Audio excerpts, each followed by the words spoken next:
Hello, I am Luna Mystica, and as I'm recording this today, we're having a new moon in the sign of Taurus, which feels deeply impactful right now. I'm in a place where I am completely restructuring and recreating my entire life from what it was even just from a month ago. And so I want to share some insights on the personal journey that I'm having and where I'm at and what I've gone through and what this even means or looks like to completely recreate your life, because I feel like there's so many of us right now in this space where we've either surrendered what's no longer working for us, or we're also in places too, some of us that are being forcefully moved by the universe in order to create life that we desire and that's going to feel beautiful to us. And so what I want to talk about in this process right now, I had some inspiration from a kindred spirit the other day that had mentioned to me befriending mystery. And I've sat with that and even thinking about what that means for me and how this can be a dance between the world of our deepest desires, confronting fears as we're moving along. And so I'm just going to share some personal experience in which this has actually been part of my journey in the last 9 to 10 months, and how challenging it can be, but yet how beautiful it can be once we're starting to hit the light on the other side of it. So I think about like standing at the edge of a dark forest, and who wouldn't be a little bit intimidated to walk into a dark forest, right? Or wouldn't be a lot intimidated. You don't know what's in there. You don't know what lies in the depths of that forest. But what if in that forest it's something that's not actually scary, or something that's not harmful, right? We don't know what's gonna jump out at us in the dark. So what if we're standing on the edge of a dark forest that you can actually feel into the mystery and know that there's something beautiful inside of it? You can smell the sweetness of earth. You can feel the softness of illumination going into this forest. Perhaps there's light from the sky leading you into it just a little bit, or perhaps there's complete darkness, but you know that once you walk into this forest, regardless, that you're safe and that you're going to be supported. And this has really been like an ongoing theme of what's been going on with me for quite some time now. And I feel like as humans, this is our purpose in being here on this planet, is to move into and face our fears so that we can walk into our desires and receive them. So there's all kinds of things that go into this, right? It's facing challenges. It's doing mental and emotional work on ourselves in order to be able to even cultivate the courage to walk into these places. So what I want to share right now is personally, I've made some videos around vulnerability and what that has looked like for me. And that has been the stripping away of everything that I thought was my safety net. I made a video not long ago about the fact that I was fired from my job in January. I've been a nurse for a long time, and that was an indication to me when that came to an end that, again, like I was betraying myself and abandoning truthfully what I wanted to do with my life and my purpose, and not really knowing exactly where that's going or how I'm going to even cultivate that. But that moment of being let loose from that job, some people can look at that as definitely a challenge, you know, when you think about the financial aspect of something that you've been doing for your whole entire life in order to survive. But being let go from that actually was freedom, right? And that's something that I've been really focusing on wanting to cultivate in my life for a really long time. So it's kind of like, be careful what you wish for. The universe is going to bring that to you. And sometimes it's going to come in a way that feels challenging or feels very unexpected. And so going back into this situation, I've been travel nursing for the last 2 years. So it's like every 3 to 6 months, I have the option to change my location and change where I'm doing the same dead end job that I don't care for anymore. And so what happened prior to January, I had started working a nursing contract in, I think it was October from January that was stint that this one had happened.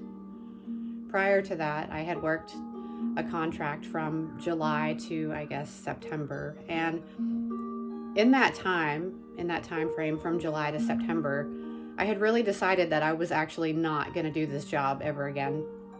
You know, it was my means of survival, but I was going to find something else. And I put myself out multiple times trying to cultivate something new, and it just wasn't seeming to take ground for me. It wasn't seeming to take off. There was not a lot of response, and it just wasn't coming together in the way that, you know, I assumed that it would, right? So it was one of those moments again of like putting yourself out there and it not working out.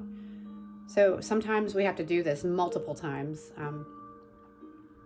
before something can take flight, like that whole risk of failure. You know, you sometimes have to face that. So again, it's the facing the fears of the things that are keeping us removed from our desires and from where it is we're trying to go, even if we don't quite know where that is.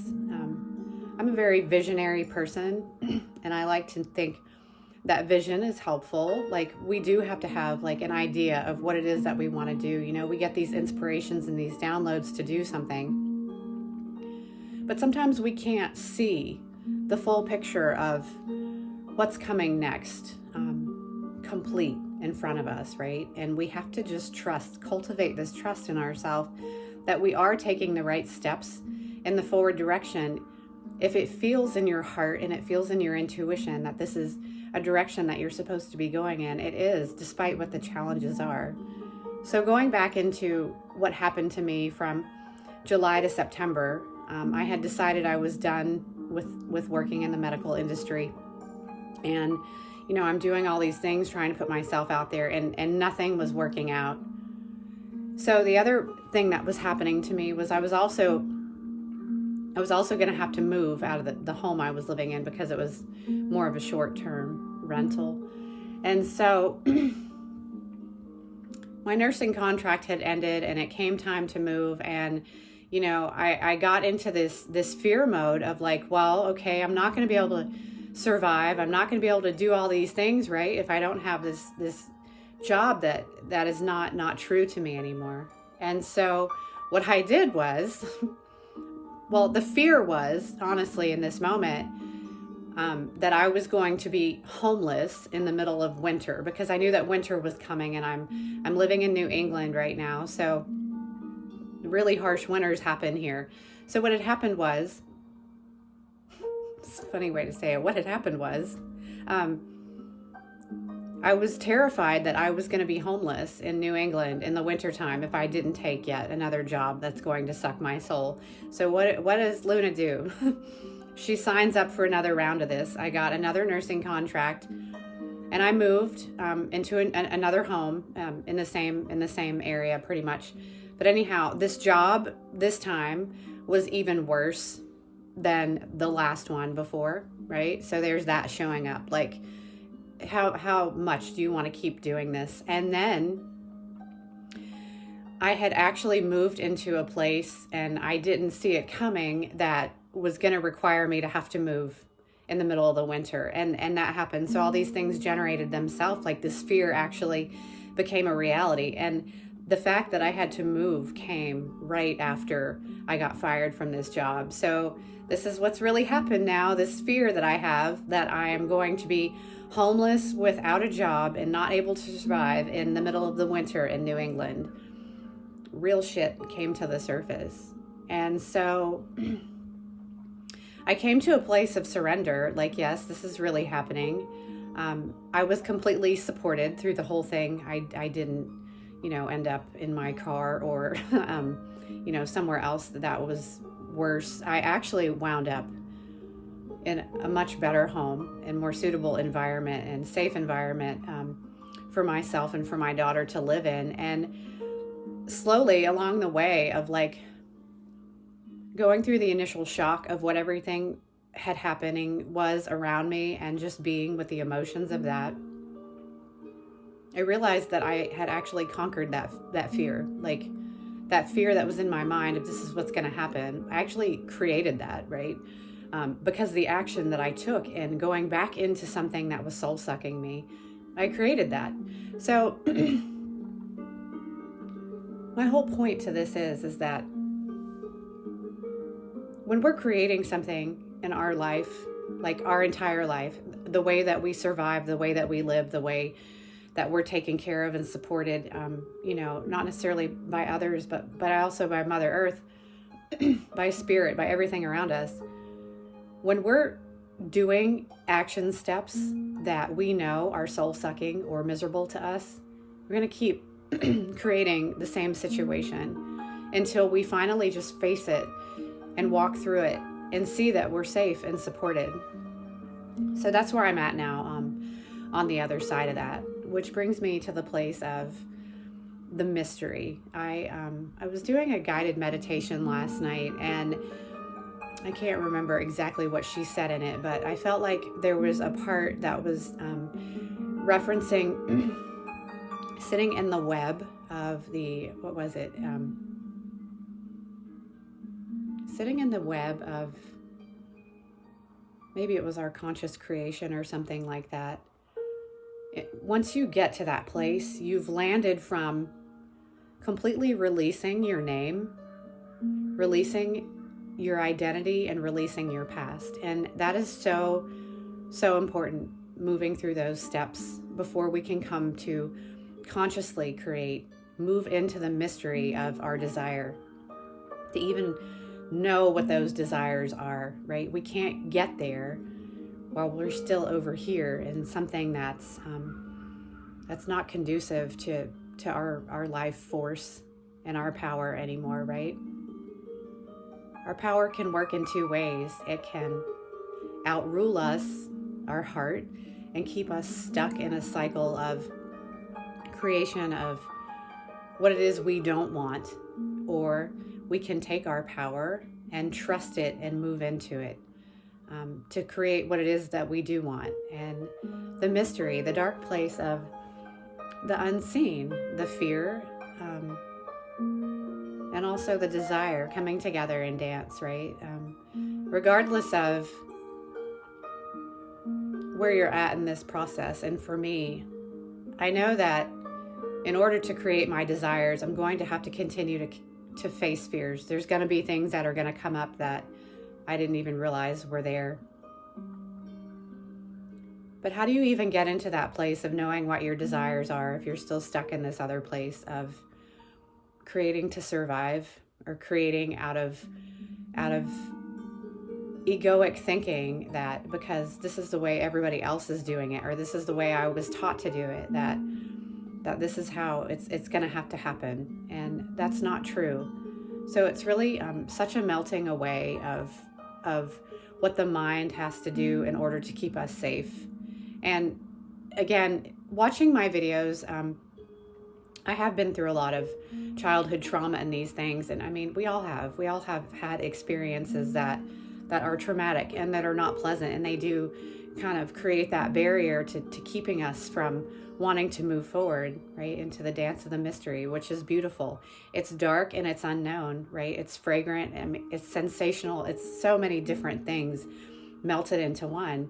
But when we're coming out of places that have been uneasy and unpleasant, right? Or ways of being that kept us stuck in this cyclical loop of recreating shit storm after shit storm after shit storm, right? To really kind of propel us forward.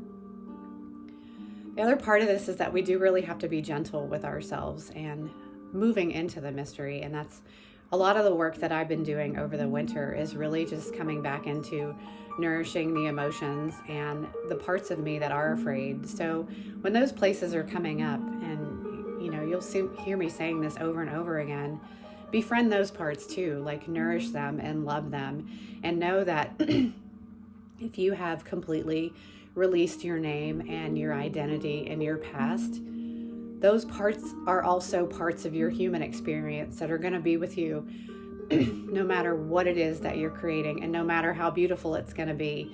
And those parts are still part of this process. So please be patient and loving with them. And that's part of the process of not rushing forward into our creative endeavors, right? It's so easy, and it is for me too, like when you're finally in that place of that freedom, that in between of like, this is what I was doing and now I'm kind of in this void space until the next thing comes.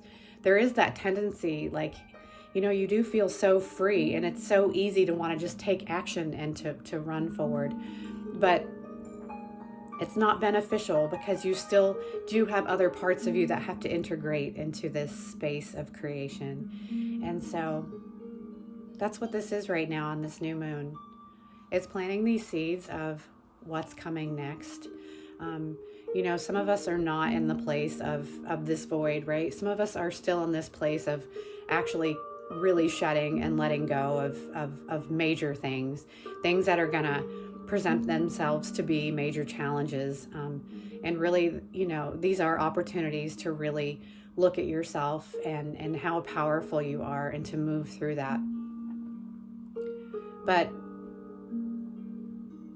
intentional creation is not quick, instant gratification. So befriend the mystery. You don't know what's coming, and just because of where you came from doesn't mean that that's what you're walking into, right? As you're moving into something more suited and more aligned, when you are in that space of being really present with your intuition and your heart and your trust.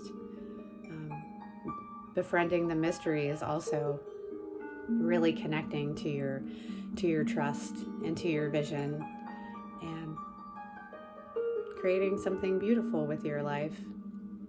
So for anybody watching this that's going through immense challenge right now, I have so much love and respect for what it is that you're going through, and make sure you take time to sit with that for yourself, and know that there are beautiful, mysterious things around the bend that you can't see yet, and you don't need to. It's, for me, I get in this place of overthinking a lot, so it can be difficult sometimes to surrender that control of just being in that experience, right? Because it's like some of us have created so many shitstorms in our life in order to move us forward into something beautiful. The whole trust part can be hard, but just know that it's a process, and to be patient with yourself. So I want to give a little practice that I like to do. Sometimes I like to, when I'm thinking about creation, or what my desires are, sometimes it can be complicated if I sit down and try to give it more than just like one word. So for example, over the last couple years, my words have been peace, freedom, and love. And so the practice that I share with this is that I love doing this, especially if I'm feeling like overwhelmed or fired up, because this kind of will help ground things, right? Like sometimes these things that we want to create, we can get so over anxious and wanting to create them that it can be difficult to allow this energy to kind of just move through us naturally. So what I like to do is sometimes, especially if I'm in an anxious space, but you don't have to be, it can be either way. It helps not to overthink it. You can go out in in the earth, and I like to take a stick, or you can even use your hands to do this. And I like to write words in the dirt. I've done this in the forest, and I've done this on the sand at the beach. So forest or sand, dirt or sand, right? And you write this one word and you just leave it there, right? And that's, you're telling Mother Earth what it is that you're wishing to create. And so I invite you to do this on this new moon. Take your words. I would limit them like maybe to 3 at a time, just because, I don't know, more than that for me can get overwhelming. Maybe you'll have all kinds of things flowing out, and go for it if you do. But just know too that these things that you're trying to create in your life, when you get to that one word, and my word has been freedom, the fears are going to have to rise up and surface in front of you in your experience, so that you can move through them, and that you can cultivate that energy or that word or whatever it is that you're trying to intentionally call into your life. So just have patience with that, and know that this is a process, all of it. Befriending the mystery. Walking through the darkness with complete and utter trust in yourself, and compassion for the places of you that are feeling uncertain. Be with all of it. And so that's where I'm going to leave this today, and I hope that this reaches those that are in this place of complete upheaval in your life, because I don't know, chaos and messiness means that there's something beautiful around the corner. Peace.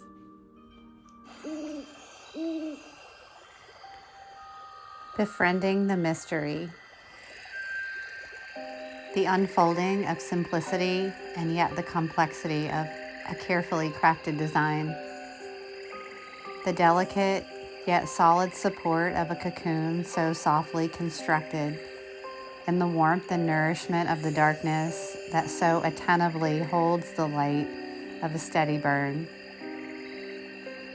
A space of the meeting of Mother Earth and Father Time, to await the moment of birthing anew out of the mystery that once held around the portal of the 11th hour, the restless and the still surrender of death. The simmering of the carefully selected ingredients placed into a cauldron of creation that ever slowly are brewing a mixture of fear and desire to create a magical elixir of healing and sweet medicine.